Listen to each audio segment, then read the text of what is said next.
Trying to start.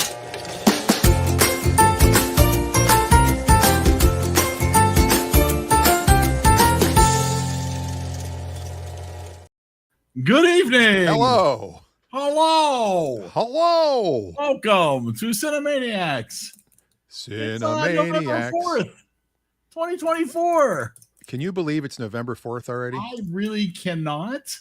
And since we renamed and started over as Cinemaniacs, this would be episode 10. Wow, it's our 10th anniversary already. I know, hard to believe, right? So here we are, and it's a double feature, election special. No, not really. No, I didn't pick election movies.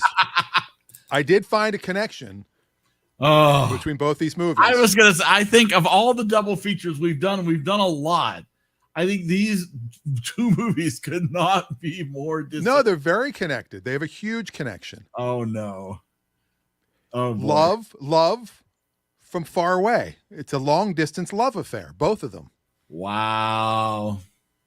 One guy is in a totally different dimension loving his daughter, and the other one is in Seattle versus Baltimore. So I mean, it's cross-country love. Love can happen cross-country. It's possible. Sure, and across love can happen interdimensional. Apparently, and through bedroom walls. I don't know. There's a lot to discuss. But this is our double feature night. We will be talking about Dan's movie picks, and you can join us if you can log on to the internets at EriDanLive.com. Well, they have to be logged on to the internet. Chat in the comments. Some people enjoy chatting in the comments and just, throwing in their 2 cents that way. Yes, you can comment all you want. You can join with your camera on or off. Yep. We are talking about Sleepless in Seattle from 1993. Correct. And Interstellar from 2014. 2014. So 19 years separate these movies. And literally different dimensions celebrate these movies. Separate these movies. Where are we starting the discussion tonight, Dan? I don't know. We could start by bringing some of our wonderful guests in. We only have one so far, but well, that's true. We'll show people how this works. If you join us, you just join us, and it's so easy. And there he is. Dave. Hey! Oh, wow. There's only 3 of us. It does. Whoa, those are some big heads. Wow. All right, let's pull that back. I actually have another connection. Oh, yes. Oh no. Which is, while watching Interstellar from the second time, this is my second watching. Okay. It struck me even more than the first time how much Nolan was influenced by 2001. There are whole sections of this that feel so 2001. And you know what Tom Hanks's favorite movie is? 2001. Forrest Gump. No, I'm kidding. 2001. He watches it multiple times a year. Wow. I've never seen 2001, and I had never seen Interstellar. I thought I had seen it. Seriously? My wife was like, yeah, we watched this, and I'm like, none of this. I was thinking how Interstellar got her groove back. That one I definitely saw that one. Now, so where are we going? Where are we starting here? I think we'll start with Interstellar. Okay. Because I've got some deep cuts for Sleepless in Seattle. Ooh, I've got some because I'm in Seattle. I mean, I've got some stuff I can talk. That's true. So we got to build our way up. We want to build our way up. We're going to talk about Interstellar. A 97 ratings on this one, at least over at realgood.com. 2 hours and 49 minutes. It's a little long. Woo! Nolan doesn't make short movies. Whoa, no. Not at all. But if you're on that one planet, that would have been like 35 years. It felt like 35 years at some point. I mean, can you imagine being the guy just sitting in the ship waiting for them? Yeah. And it was 23 years went by? That's crazy. That's just unreal. I mean, this is a good movie. I mean, obviously, you have to have a little bit of some brain power. Like, this isn't a movie you can watch in the background. You kind of have to really focus, pay attention. It does bounce all over the place, I think. Sort of. I did feel that it, to about the 2/3 mark, I was fully invested. When Matt Damon starts going off the rails, it lost a bit for me. It felt like they needed to have a villain, and I didn't think the movie needed a villain. Yeah.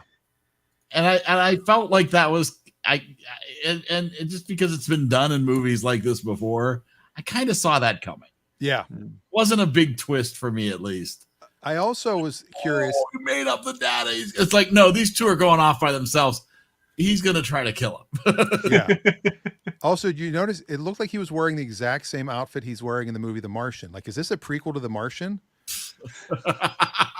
Because for me, I'm like, wait, Matt Damon's in this? I thought he was. Yeah, it's just weird that he was also in The Martian wearing orange. And The Martian, he grew potatoes. Oh. And in Sleepless in Seattle, she cooked potatoes. Oh my! Wow! Oh, so how about that? So yeah, I did like this. It does bring into the thought. First off, did they ever say what year it started in? Because it was kind of unclear. There were a couple times they implied it, but they never actually said the year, I don't think. But like the technology, even for 2014, like the vehicles were like from the 90s. The TVs were from the 90s. So I almost feel like it might have been 90-ish. But they had also launched a very large satellite into orbit that's bigger than we could have launched. So it clearly was.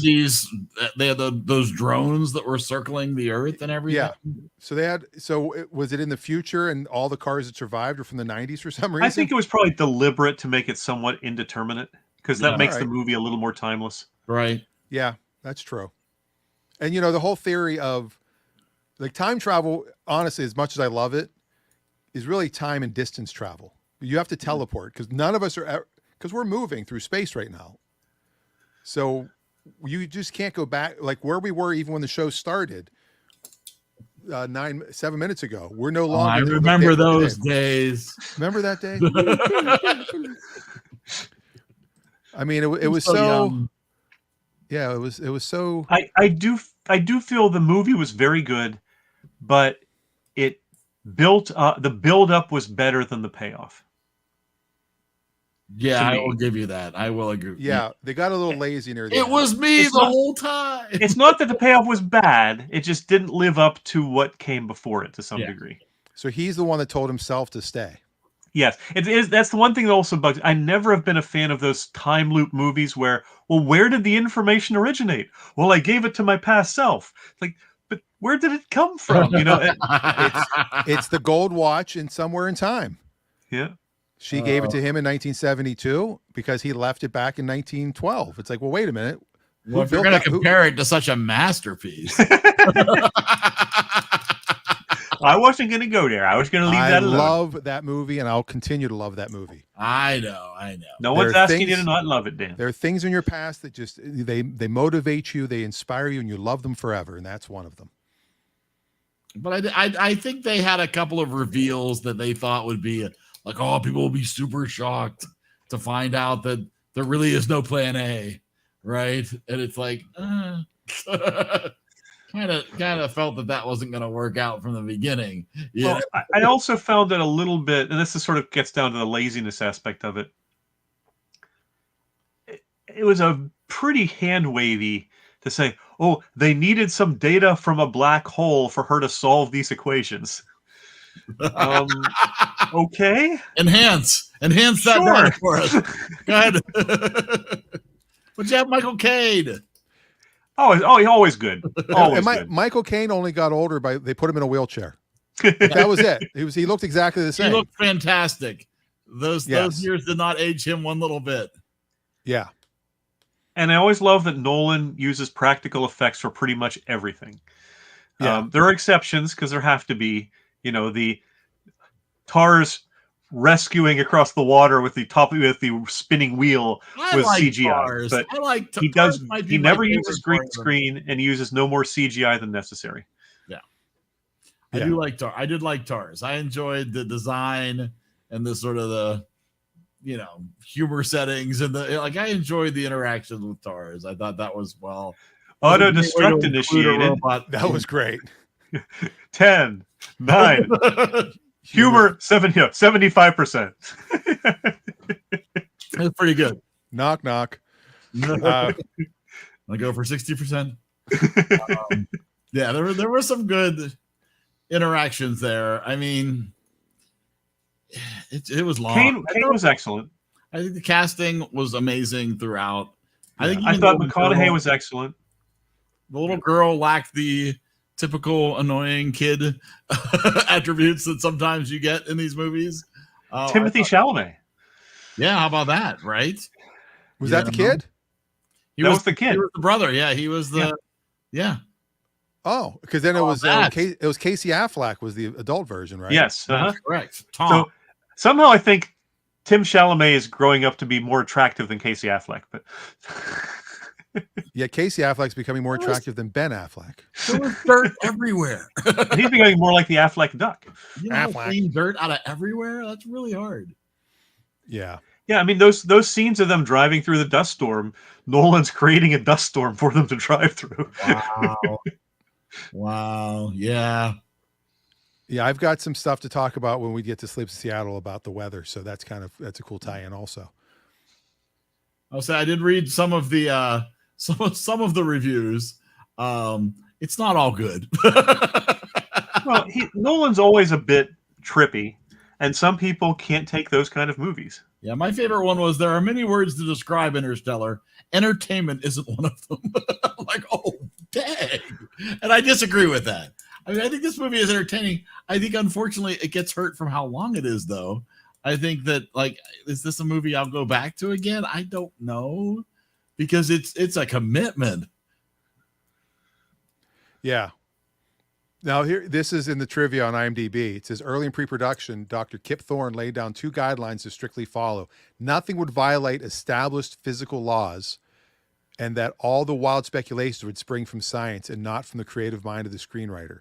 So the writer, producer, and director, Sir Christopher Nolan, accepted these terms as long as they did not get in the way of making the movie. And that did not prevent clashes, though. At one point, Thorne spent 2 weeks talking Nolan out of the idea about traveling faster than light. Oh. Because that's not possible. Under our current understanding, yes. Right. Right. Mm-hmm. It is amazing. Also, the cornfield sale, he sought to grow 500 acres of corn, which he learned was feasible from producing his Man of Steel, the movie Man of Steel. The corn was then sold and actually made a profit. Oh my God. So that's kind of good. I did like when they were sitting down to the one meal and they had corn on the cob, corn fritters, and everything on the table was corn based. Yeah. Yeah. And the method of space travel is based on physicist Kip Thorne's works, which were also the basis for the method of space travel in Carl Sagan's novel Contact, which also starred Matthew McConaughey. Wow. It is frequently cited as one of the most scientifically accurate science fiction movies. Interesting. Unlike Somewhere in Time. Or Spaceballs. Yeah. You don't think that's how you jam a radar? Are you sure? Or Comb the Desert? No, I don't. It is kind of interesting, though. I mean, we finally got a picture of a black hole a few years ago. It was like the first time that they actually were able to see in detail what a black hole looks like. And if you look at the black hole in this movie, that's pretty damn close to what they really look like. So they knew sort of. They had models, yeah. They had models that were pretty damn close to the actual thing. And Einstein's theory of relativity says it would take an infinite amount of time to cross the threshold of a black hole's event horizon, but the person doing it would have no change in their flow of time. That's kind of wild. That is wild. So time distortion is real, baby. Crazy. Oh, this is interesting. I didn't know this. Steven Spielberg was attached to direct this movie in 2006. Oh. Hired Jonathan Nolan to write the screenplay, chose other projects instead. In 2012, after Spielberg's departure, Jonathan Nolan suggested the project to his brother, Sir Christopher Nolan. Huh? There were only 1 or 2 lines that struck me as a little bit movie-ish, I guess you could say. My favorite one was where he goes, "It's not possible. No, it's necessary." It's necessary. Yeah, that one was pretty bad. That was your, that was, I'm writing a screenplay. Yeah, that's right. Roads. Where we're going. Needs roads. Yes. that is a great line, but they had no idea they were going to write a sequel. Yeah. That's the best part of that. The question is, would you really be willing to go into the hypersleep chamber that they created there? Oh, that was really grade B steampunk hypersleep, wasn't it? Yeah. Yeah, no thanks. Yeah, that was a body pass. I'd rather be Fry in Futurama. Yeah. Fair enough. So I like this movie. I will watch it again. Probably not in one sitting. That is a long movie. I'll watch it again, but it'll probably be at least 10 years or so. I need some time before I watch it again. Well, on that one planet, it'll be like 5 minutes then. There you go. There's too many other good movies out there to watch this again in the near future, but I enjoy it. Yeah. I did enjoy it. And I thought it was, I mean, it's remarkably well done, What was the box office? I didn't even look. What was the what? Box office. How did it do? Let's see here. It was budget of 165 million. Worldwide gross was 730 million. Wow. So it made money. It did well. And it came out on October 26th, which is Back to the Future Day. Wow. It just came out 2014, not 2015. That would have been wild. Nice. They would have waited a year.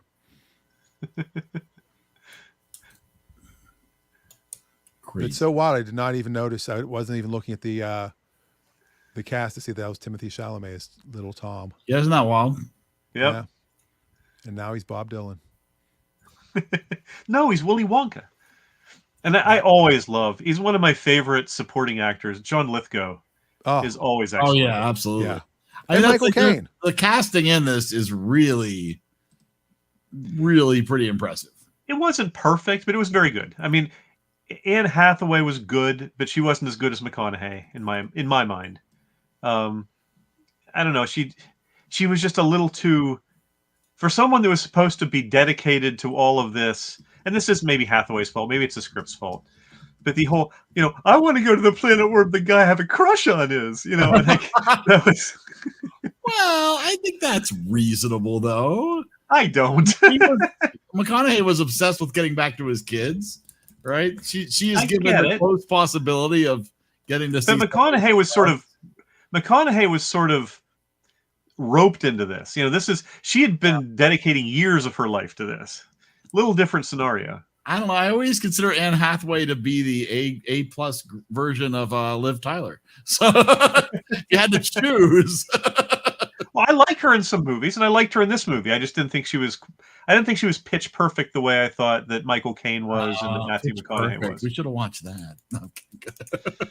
I started watching a show that she's in. Not Anne Hathaway. Never mind. I'm some other actors. I was thinking of the Beverly Hillbillies and Miss Hathaway. Oh, there it is. Mr. Drysdale. The cement pond. There was actually a scene in Sleepless in Seattle where there was like a woman who was not a major character who looked like Anne Hathaway. So immediately I went to see if, oh my God, is that her? Was she in this movie? And it wasn't. Wow. Yeah. But we can go on to it's quite a contrast between the two films. Yes, but they both are about the bond of love and gravity. So you should have done this for Valentine's Day, is what you're saying. Yes, these are both rom-coms, is what I'm saying. I don't know. This is why Adam didn't show up. Strong opinions coming for Sleepless in Seattle. Well, look forward to them. Do we want to move on to that? Are we have our Interstellar thoughts? We're going to get more Sleepless. Here we go. Are we doing this? Let's move on to Sleepless in Seattle. Sleepless in Seattle, all the way back in 1993. And look, right on cue, Amanda said she'd be here. And there she is. Hello, yes. Hello. Conversation. 1993, rated PG. A nice hour and 45 minutes. I do think it's interesting that they have probably more time together on the movie poster than actually doing the movie. Well, so let me start with this. So my friend Bruce McBroom, who took my picture, he's also the guy that did the Farrah Fawcett picture. He was the photographer on this movie. And so I sat with him on Friday. We talked for about an hour about this movie, and he said that he kept getting notes from the studio. I need more pictures of the two of them. And he's like, have you read the script? They're not together ever until the very end. That's really fun. And he took the picture that's on the movie poster, and he took, he came here to Seattle, and they got here during the largest drought Seattle has ever had. They had no rain the entire time. Rainless in Seattle. It was rainless. They actually had to bring in 10,000 gallon trucks and set up sprinklers to fake rain the entire time they were shooting here. I did check.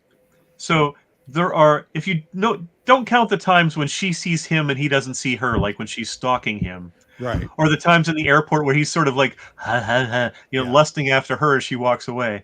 But actual times when they're on screen together, noticing each other and actually interacting to any degree is less than 3 minutes. It's 25 seconds on the street, and then about 2.5 minutes on top of the Empire State Building, and that's it. That's crazy. And the Empire State Building was actually a soundstage here. It was like an old Navy shipyard warehouse. They recreated it because they didn't go back to New York until weeks after to get the aerial shot. Wow. And her going in the building. I did find it funny that, considering this came up only a few weeks ago, they had the line in there, is it Kerr or Carr? I know. And they both say a different answer, which I think is fantastic. Now, Amanda, was this your first time seeing Sleepless? It was, yes. Oh, I'm fascinated. Oh, yes. Yeah. Very torn on it. I thought a lot of the humor landed for me. I liked a lot of lines and a lot of jokes that they had throughout the movie.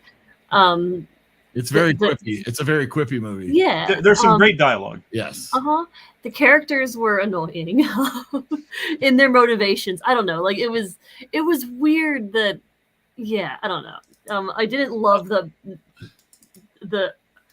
whole, I always hate the trope of person is with a perfectly good significant other and then just decides on a whim to leave them, and then you just spend the whole movie feeling really bad for their poor lovely significant other, who in this case Bill Pullman totally got the shaft in this movie. Yeah, he had done nothing wrong in this movie. And I think that's my biggest complaint with this movie is they cast too likable an actor in that role. Yeah, it should have been Bill Paxton. No matter who the actor was, they needed to either make him unpleasant to her in a way that kind of justify it, or they had to break up earlier, and then she's recovering her relationship. You've Got Mail, right? Isn't that You've Got Mail? Where he's dating somebody who's more of a jerk. Or actually, While You Were Sleeping, where you have the girlfriend who's gotten the boob job and is spending all the money. And that's who is sort of the villainous, if you want to consider that, although that's a weird plot. But I thought Victoria, who was the woman that Sam was dating, struck the right balance of she's not a bad person. Right. She's actually somewhat likable, but there's just not enough chemistry between them. So you sort of don't feel too bad when you realize that they're not going to end up together. They also weren't dating that long. The other couple they were talking about marriage. There's a very different point in the relationship for them. Yes, very true. Registering at Tiffany's. For her to be lying and taking a flight to chase a man. And she's a terrible liar too. Yes. Here's my thing. This is my favorite seriously flawed movie. I love this movie. I love it, but it is so far from perfect. All you have to do is gender reverse the roles, and Meg Ryan's character is the biggest creep on earth. Right? Oh, she is, even in her current gender. She's lying to her boyfriend, stalking this guy. It's just as a detective going after him. But Dave, she's standing in the corner watching him and his kid. Dave, it was magic. I feel it was for love. In any other movie like this, it would keep going, and then there would be the big reveal of, you hired a private investigator to stalk me, and then they'd have to reckon with this. But no, we stopped before there were any consequences. Well, that's if it was a Hallmark movie. That would happen at the 3/4 mark. Yeah, exactly. They would break up from some terrible misunderstanding and then get back together again. Yeah, I feel like that's what. But there's some reckoning with the fact that she did creepy stuff. The real villain in this movie. Rosie O'Donnell. Awful radio doctor. She's horrible. Yeah, she's awful. Where's Which, your to be dad? fair, Put your the father on the characters phone. seem to acknowledge in the movie, so that it was just kind of funny and like Yes. I did enjoy And it. it was well written. Yeah, when Meg character, Ryan's she's terrible. driving in the car, when she's driving the car, listening to it and going, Yeah, I did think that was a very well done scene. I thought that was good. Yes. Yeah. Hi guys, I'm the Matt Damon of this episode because I'm arriving super late. does that mean you're going to slide down an icy hill? There's a weird noise. Oh, I've been doing that for years, Dave. I muted you, Scott, because there was a weird background noise, but it seems to be gone. That's my voice. It's okay. Oh, okay. In all honesty, there's two things I remember about this movie. Number one, I was watching it and being like, is this the whole reason why we got Frasier? Just a radio host talking to somebody and falling in love with them. And her brother was Niles. See, it all made sense. And the radio host did say, "I'm listening." Exactly. That's true. It all made sense. And number two, there's another great show called How I Met Your Mother. I suppose great is your own point of view. But there is an actual move that Barney Stinson has. You know, he has like all these playbook moves for getting girls. And one of them's called the Sleepless in Seattle, where basically he goes to the top of the Empire State Building and just looks for women who are like looking around. And he just walks up to them and says, "He isn't coming." And if one of them says he isn't, wow. Has anyone but me ever seen An Affair to Remember? Yes, I was going to say that. This movie isn't a fair to remember. Well, they reference they acknowledge that in the movie. I mean, it's right. It's not like a, only nobody gets crippled. And it's so interesting because it has the same standards as those 50s romantic dramedies where you would just have something completely outlandish happening and the end of the movie is like, well, that's love. Well, a great movie that fits into that category, Gigi, which I will never suggest for this podcast because, oh my gosh, you need a very specific kind of person who likes musicals to watch. Not to be confused with Gigli. Oh. Yes. Oh God. Or the Alfa Romeo car, the Ghibli. If your musical begins with the letter G, it's probably bad. What about Godspell? What about Godspell? Oh, if your movie begins with a G, it's probably bad. He said what he said. Yeah. So Nora Ephron was focused on the film's long-term legacy. She said, "Our dream was to make a movie about how movies screw up your brain about love. And then if we did a good job, we would become one of the movies that screw up people's brains about love." That's fantastic. Yes. She was brought in as a script doctor. She was originally not brought in as director. Yeah. Oh wow. Yeah, and she basically there was Inception. She basically used the Inception model of putting it in our heads of how love should be and how movies, and then she created that movie. But I want to know, are you going to eat oysters at a walk-up bar? That's not a walk-up bar. That's a typical Seattle restaurant. Is that your typical Seattle restaurant where you would go? Look, there's Bainbridge Island right behind there. That's actually Bainbridge Island in the background. Well, would you buy a gallon of milk from? Would you have Hershey sticks for your appetizer? Get dessert before your appetizer in Pennsylvania? Was it weird that Rita Wilson was playing her husband's sister? I thought that, but honestly, him and Meg Ryan have like 3 minutes together. They hold hands. That's all they do through the whole movie. Also, Dan, you said her name wrong. It's Rita Wilson. That's funny. And do you know what movie Nora Ephron directed after this? What? We watched it on the show. Oh no. Oh, that one movie we watched. Yeah. Oh yeah, that movie. That movie that Eric picked. Yeah. Oh, when Harry Met Sally. Mixed Nuts. Mixed Nuts was the next one. Wow. How about the reference they made to the soup Nazi? Yes. That's a pre-Seinfeld reference. He's the meanest guy in the world, but he makes the best soup you've ever eaten. Also, there's some great lines in this movie in general. Oh, there really were, yeah. When he goes, when Noah's basically Jonah's basically being passive aggressive with Victoria, and Sam goes, "He's 8." She goes, "He's good at it." So let's talk about Ross Malinger for a second. He was also on Seinfeld. Oh, he yeah. Ross Malinger? He's played Jonah. He played the son. Okay, thank you. And he was also in Seinfeld. He was the kid who played the kid who's having a bar mitzvah, and Elaine had Shik's appeal. He He was looks the like the kid from Santa Claus. Yes, and he's also the kid from Sudden Death with Jean-Claude Van Damme. Whoa! And me, and I have a picture with him that I forgot to bring. Here we go. It's been a year. For what? We haven't had a name drop? No, since you showed that still.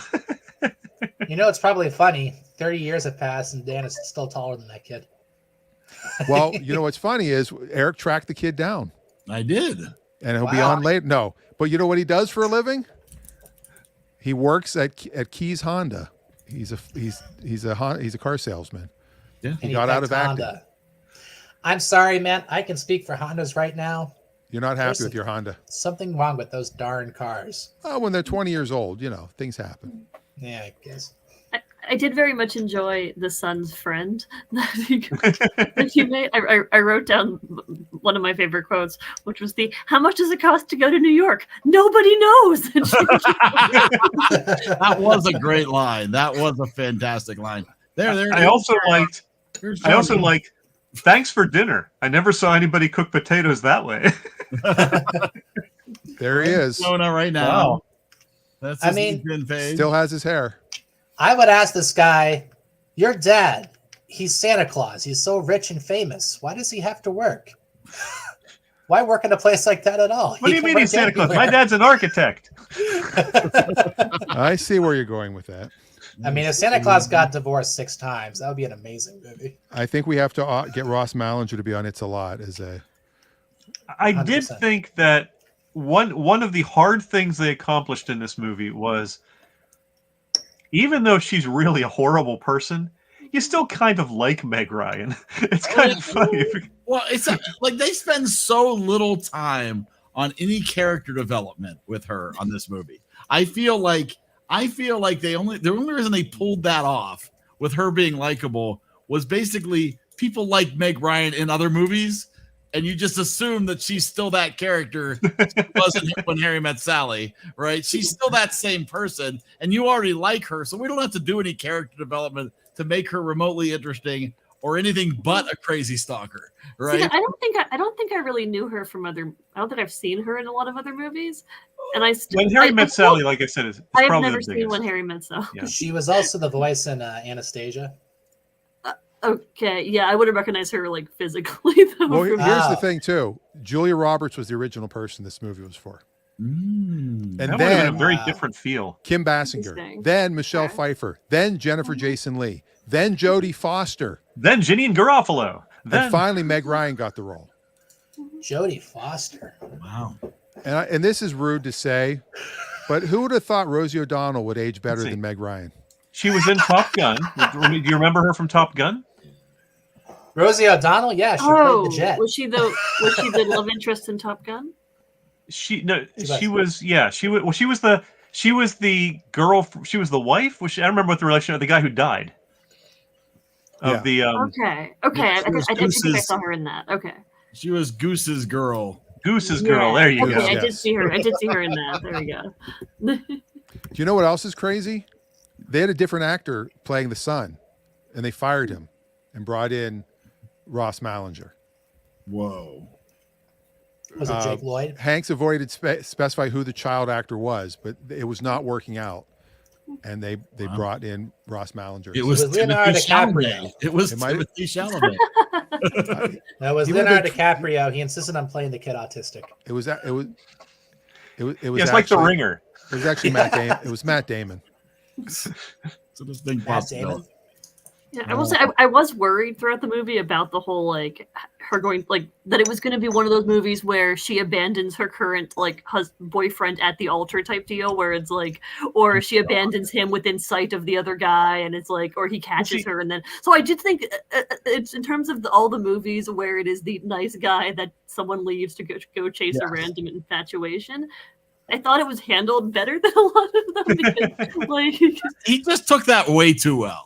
Yeah, it was a little weird how well I think the implication was he kind of saw it coming. She was actually really weird, so I think it was so hard though. I know. Well, the question is too. So they see each other at the top of the Empire State Building. Then what? He moves to Baltimore, or she moves to Seattle? You have to decide that yourself. You write your own ending, Dan. Well, I do. I want to. What did she do for a living? She was a newspaper reporter. Okay. So she could have moved to work for the Seattle Times. Her entire career was going to be disappearing within a few years anyway, so it didn't really matter. That's true. No, Dan, she became a screenwriter. She wrote a movie called Sleepless in Seattle. And that movie, well, you just watched it. Ooh, very Inception. She gave the idea to herself. Oh my goodness. This is exactly how it happened. There's your tie-in. There's your tie-in to Interstellar. Now, it is a very asymmetric movie because she does come across as a bit of a jerk. I mean, she's stalking the guy. She's lying to her fiance / boyfriend. Whereas Hanks is still mourning the death of his wife from cancer. So he has built-in sympathy. It's really a little unfair.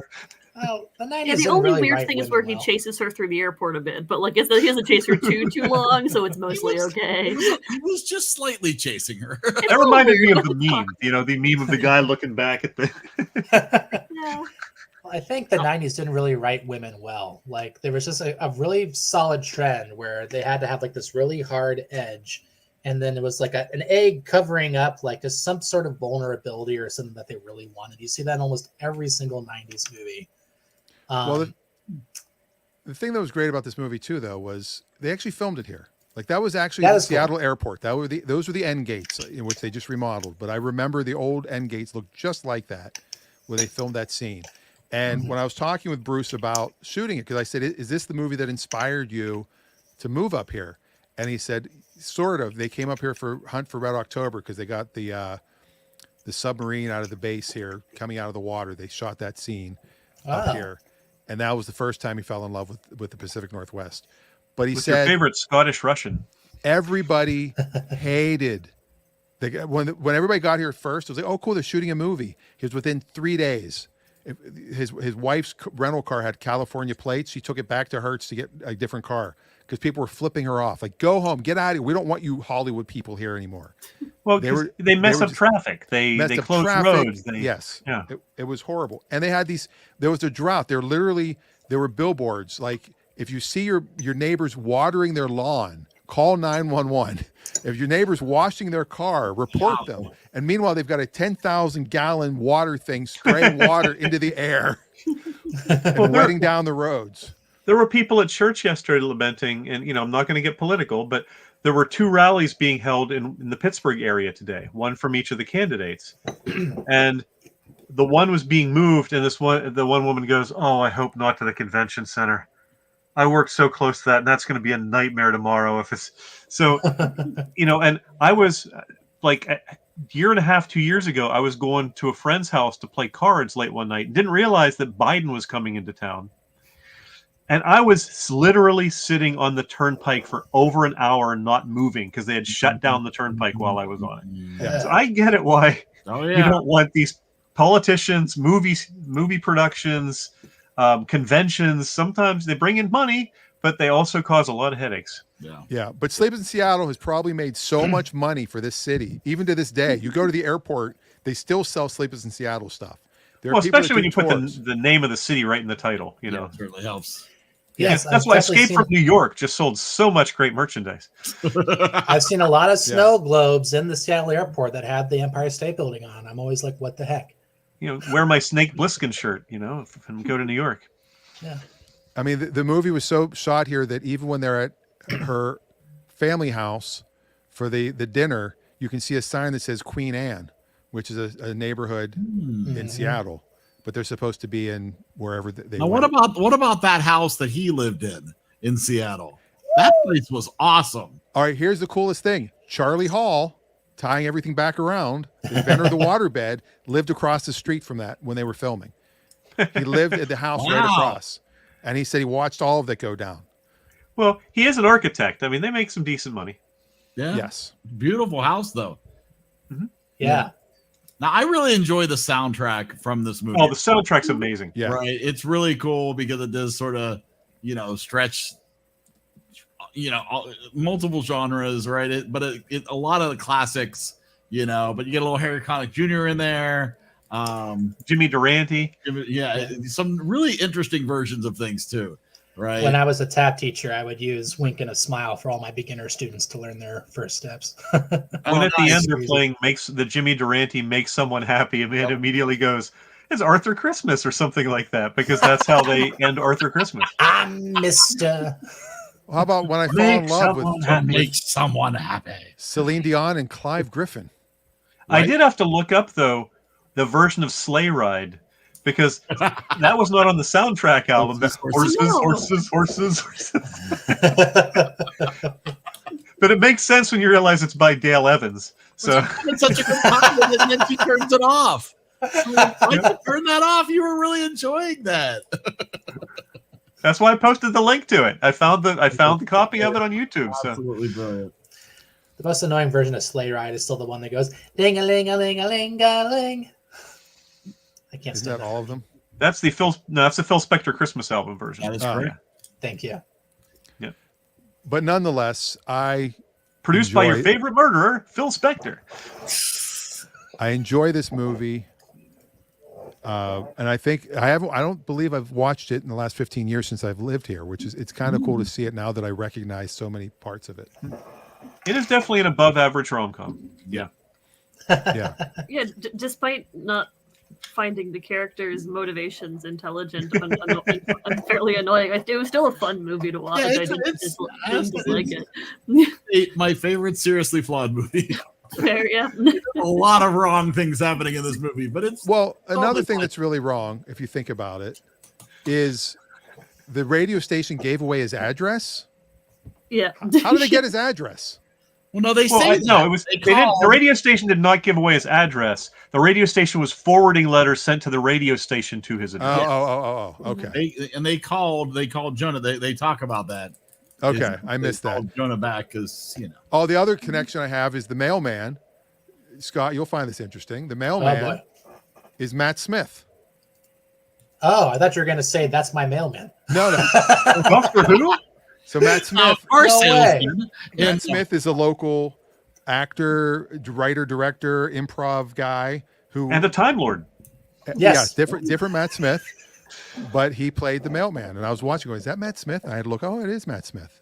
I should have called him and had him pop on and tell a story about filming that. That's pretty cool. Yeah, that's crazy. We should have him play a mailman. That's a lot.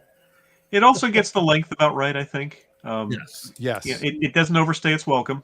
If it was an hour 47, that would have been perfect. But an hour 45 is okay. Yeah, that's okay. You want close enough. More minutes. And one of the scenes I remember from it, not having seen it now probably in 10 years or more, but I still remember the scene when he pulls down the map and goes, "Where's Baltimore?" Ah! I just always remembered how weird it was to have a map hanging in your house. Yeah. and a roll there for a year and a half.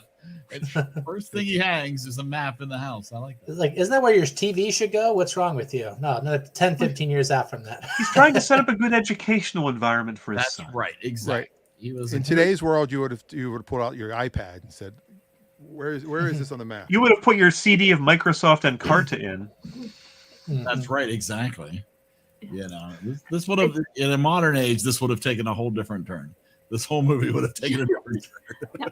I do think it sets a if they end up getting together though and staying together, I think it sets a terrible precedent for this child that if you think you know what's right for your dad, you hound him forever, you run away from home, and you'll totally be right about it. Zero repercussions. It's not that different from the little girl in Miracle on 34th Street when she gets a house. Yeah. Oh yeah. I mean, that's the bar. It's only up from there, right? This is Santa's gift to you this year. What's Santa giving? Next year, I want a spaceship. Yeah. It's his Christmas wish. Next year, I want to play a woman in a musical where I'm Puerto Rican, but really I have a terrible accent. Well, I know that Nora Ephron also directed Tom Hanks and Meg Ryan in You've Got Mail. That's correct. Which isn't nearly as good. I know they did that Hanks and Ryan did 3 movies together. What was the third one? Joe versus the Volcano. Oh, that's right. Yes. Which we've already done. So we really just need to finish off with You've Got Mail. I also was thinking of, not just because of the title, but While You Were Sleeping also has Bill Pullman in it. That's true. As the male romantic lead. So yeah. Yeah. That was just 2 years later. Sleeping Through Romance. And we were supposed to do Dave last week, which stars Bill Pullman. That's true. That's true. All right. And we switched movies. All right. Wait, Before Dave is Kevin Kline, isn't it? It is Kevin Kline. Which one's Bill Pullman when he plays the president? Independence Day? Independence Day. Okay. Wildly different movie. Wow. Yeah, very, very similar. They blew up the White House. I forgot corrected. the part in Dave where they blow up the White House. Hey, if the president's It's a real comedy. if the How much president, do you love me? if the president's not played by Morgan Freeman, I don't know who it is. All those white guys look the same to me. Nice. All right. Final comments on either movie before we move on to. I think they're both fantastic movies. Amazing choices. Weird Good choices. Very weird. A little long for a double feature, but I did enjoy both of them. All right, fair enough. All right, next week, Amanda has chosen our movie for next week. Yes. Yeah, is it still Crazy Rich Asians? Yeah, I like this movie a lot. Oh, there you go. Awesome. It wasn't intentional to do 2 rom-coms back to back, but you know. Oh, that's all right. I've made it so we're doing 3. Yes, Eric's doing 3. You make me want to pick a better movie, Eric. I'm working on it. No, I don't know. Did you pick it already, Eric? I didn't look at the list. Yes, I just saw it. It's an excellent movie. I might change it, but I really do enjoy. It's an Oscar winner. It is an Oscar winner, but not for next week. Next week, Crazy Rich Asians. Next week's Crazy, which I think also won at least one Oscar, didn't it? Yeah, and I think wildly different rom-coms. So yes, definitely different styles. And Adam hasn't been around for a couple of weeks anyway, so I think we're fine. So we'll just keep going. He can't give it a 10. He doesn't want to be here. That's right, exactly. So let's talk about some. Oh wait, what? There he is. There he is. Hey, good to see you, Adam. We were worried, Adam. I wanted to get your opinion. We didn't know what you would say. Adam, what did you think of these 2 movies? Did you watch them? Have you ever seen them? I'm just curious. I think we know he likes some Nolan movies. He picked Oppenheimer. I messaged him and I just said, I don't know if you saw the show last week, but I picked Interstellar and Sleepless in Seattle. Sorry. He's been traveling a lot. Sorry, so sorry. See, Interstellar is great. Thank you. I knew you'd like that one. Well, there you go. Sleepless in Seattle, probably not so much. So how much time dilation is there between Seattle and Baltimore? 3 hours. Depends on how Depends long how fast you're traveling to go between them, I guess. Well, last time I flew to the East, which was a few weeks ago, I flew to Washington, D.C. I left here at 2 p.m. and I got there at 10:30 p.m. Oof. And it was only a 4.5 hour flight, so I'm not sure how that works. But when I left Pittsburgh at 9 a.m., I got here at 10:30. So that's time travel, right? Something like that. Something like that. I had a 27-hour day that day. Dang. All right, let's move. Recommendations. Your favorite part of the show. Ooh. Stuff that you've seen that you might want to pass along. And, they don't have to be like, you're not like saying this is the best thing ever, but things that you're like, I saw this. You should enjoy this. Well, Halloween's the perfect time to watch some scary movies, right? I did not watch a scary movie. I watched a movie that was actually pretty self-indulgent in the right kind of ways. Like if you love bloody movies and you love Nicolas Cage, I saw Renfield. Oh. Renfield, the movie about the character in the Dracula 1934 movie who just laughed for about an hour. And somebody saw that and said, you know what? We should do a movie about someone going through an abusive relationship and take it way too literally. It's gorgeous. Awkwafina's in it. She's just playing Awkwafina, and she has a sister in it. Nicolas Cage as Dracula is actually pretty damn good. He has so much fun playing the role. And if you'd love just ridiculous fight scenes that probably have a Kung Fu Hustle vibe to it with some additional Tarantino blood, you're not going to be disappointed here. And the way that they defeat Dracula at the end is just hilarious. So beautiful, colorful movie. Go check it out. Not Abe Lincoln Vampire Hunter? I mean, that one's hilarious too. And that's streaming on Peacock right now, according to the internets. Yeah, check it out. Yeah. Nice. Anyone seen that before? I've never seen that. I'm aware of it. I remember when it came out, but I never saw it. It has a very Sundance film vibe to it, so don't expect it has a very interesting pacing. I will just say that, but you actually feel the filmmaking. It's pretty good. Interesting. Well, there you go. Mm-hmm. I haven't really watched much of anything new recently, so. Well, with all the movies we had, how much time could you have had? That was a factor. Yeah, I think the new thing I've watched is the first episode of a new show on Dropout called Gastronauts, which is the first episode's free on YouTube. Which is the only one I've watched so far, but it's a cooking competition show, but with weird themes. So, and they have different comedians from the Dropout group on to pick the theme. So the first episode, they had to make the physically heaviest meal. And then they had to make a meal that involved, and then it was served in a Tupperware container, and they would weigh it to see how physically heavy it was. And then the second one was, it has to be focused around butter within a butter drink to pair with it. And then the third one was basically food you can play with like an action figure. And it was just a very fun comedy cooking show. But do they make butterbeer? No, they didn't. Damn no. Well, we're on sort of in the same vein in that it's a cooking type show. We have been watching one of Margaret's favorite shows, which is the new season of Crime Scene Kitchen, which, if you've never seen it, is a bizarre show. It is teams that they have a kitchen set up that have clues in the kitchen as to what was baked there.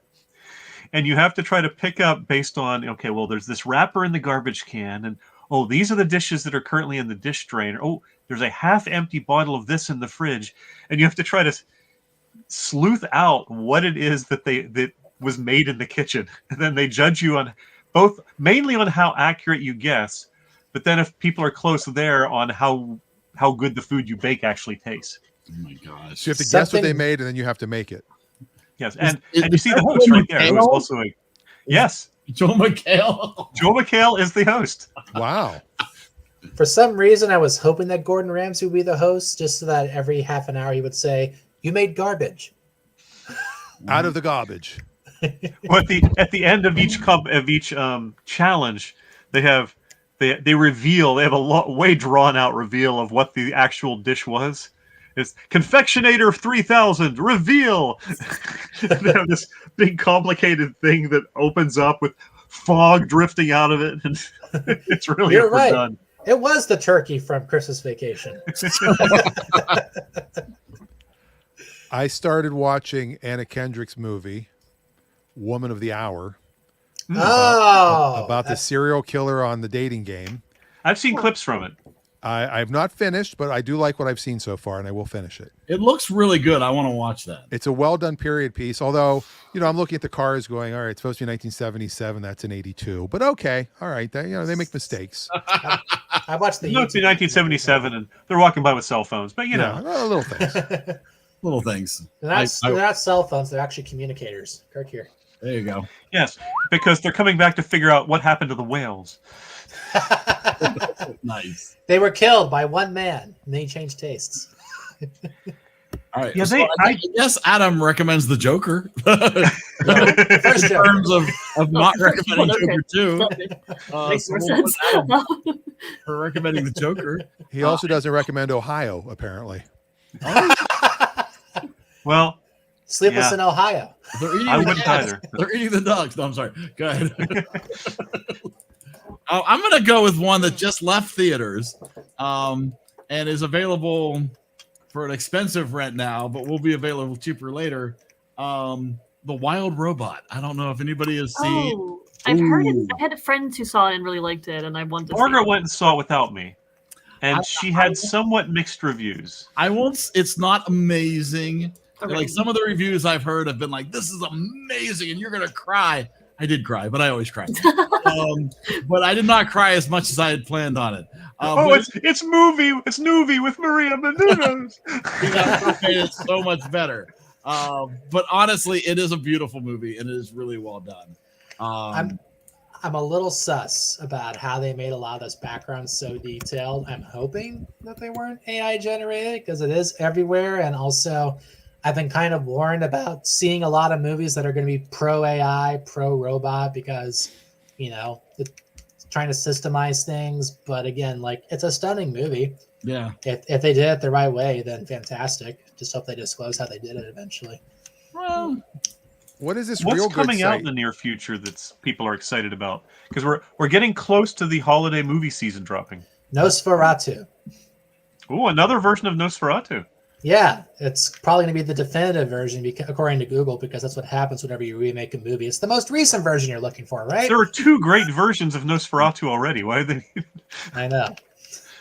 And then you had his great line of Mucinex commercials, Nosferatu. Did you guys ever see those? I'm just kidding. That wasn't a thing. And at the snacks stand, you can pick up your Nosferatus. Yeah.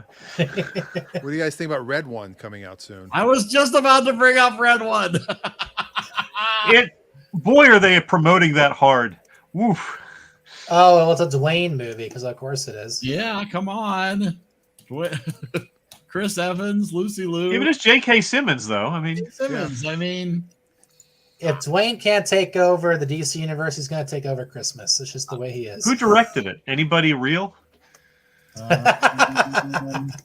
no. Anybody that I should be impressed by? Jake Kasdan. Is he a Kasdan. Kasdan? Jake Kasdan. The guy who made Bad Teacher, Sex Tape, and Jumanji is now going to do Red One. Hey, I enjoyed Jumanji. I enjoyed Set. Never mind. They're re-releasing The Fifth Element on the 17th of November. Well, there you go. I wonder why. Probably an anniversary, Makes sense to me. I would assume. So, yeah. He did direct 5 episodes of Freaks and Geeks. The Dewey Cox story. Why does this guy's resume sound like something really dirty? Dewey Cox? Dewey not Cox? I don't know. Walk Hard. Dewey Cheatham Cox and Hell. Walk Hard is a good movie. Walk Hard is a funny, funny movie. Oh, I remember this movie. That's the Johnny Cash spoof. Yeah. Right, and it has John C. Reilly. John C. Reilly, who is excellent in it. Oh, he is really good. One of the most underrated actors. Can we say that? Like, this guy needs to have his moment. A comedic actor, he is so unpredictable, and he is great in so many roles. Yeah, and he does drama and tragedy really well too. Like that Michael J. Fox Vietnam movie that he was in. What was that called again? I think that was his first movie. He was great in that. I mean, in Walk Hard, because Johnny Cash did accidentally kill a family member and suffered guilt for it for the rest of his life. In Walk Hard, he accidentally cuts his brother in half with a chainsaw, and the top of his torso is sitting there talking to him. It is just so over the top, stupid and funny. Wow. It is a wild ride of a movie. If you have any knowledge of Johnny Cash, especially, it's doubly funny because it is really a dead spot on spoof. Wow. So that's Dave's recommendation. There's a movie. It does have full male frontal nudity in it. Oh, Stacey's John C. Reilly. Y2K is a movie coming out. Oh no! 2 high school nobodies make the decision. Hey, it was us, Eric. Make the decision to crash the last major celebration before the new millennium on New Year's Eve, 1999. The night becomes even crazier than they could have dreamed when the clock strikes midnight. Let's see. We have what? 4 of the 10 holiday slots filled, right? Yeah, that is correct. That's correct. We were watching so much wonderful holiday movies in December. So if you haven't signed up for something, sign up for something. I will agree with Adam on this point. No matter Holmes and Watson is it got to be one of the worst movies ever made. I'm rewatching Sherlock right now. Like that's the only way I can keep that damn movie. We watched when we were doing TV shows occasionally. One of the months I picked Sherlock, and I rewatched all of the episodes. I'm still pulling for that mythical one more season that they keep talking about, but they can't get the schedules to line up. Well, it's gonna take Martin Short finally getting some space from those darn fans who keep pestering him, because I think the more they pester him, the longer he just waits. Well, plus with Cumberbatch and Freeman being so successful now. I mean, it's just hard. Yep. Mm-hmm. Yeah, with that schedule, it's true. I mean, Cumberbatch has to do the Grinch movies. Oh, no.